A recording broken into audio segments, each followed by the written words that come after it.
I had an experience with Cheryl, and I can't remember. I was thinking it was on Beacon, but it was a year later than Beacon. So Explain what Beacon is. So Because Beacon this is a seminal moment in the history of this. Beacon was a product that they created that was designed to improve ad targeting.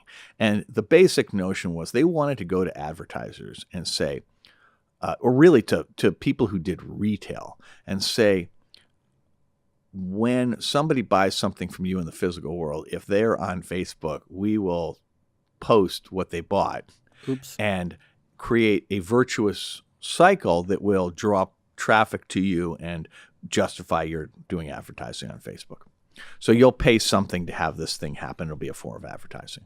And right away, like they introduced this thing without any preparation of the user base at all. And I don't know if it was the first day, but within a few days, some poor guy buys an engagement ring on Overstock.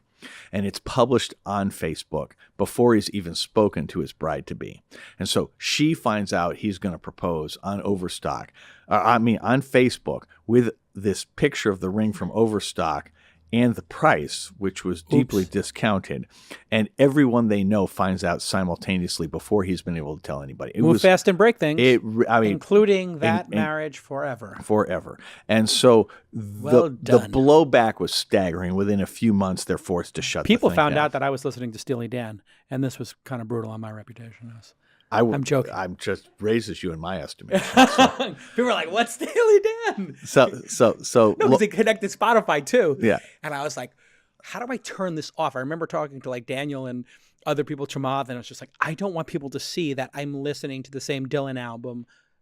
For 48 hours. Right. That's what I do with Dylan albums. I'll just put Blood on the Tracks or Infidels on. I'm going to listen to Infidels for 3 days. You and me both. So long story short, that was one of a series of situations where Mark pushed the envelope on privacy without getting approval ahead of time.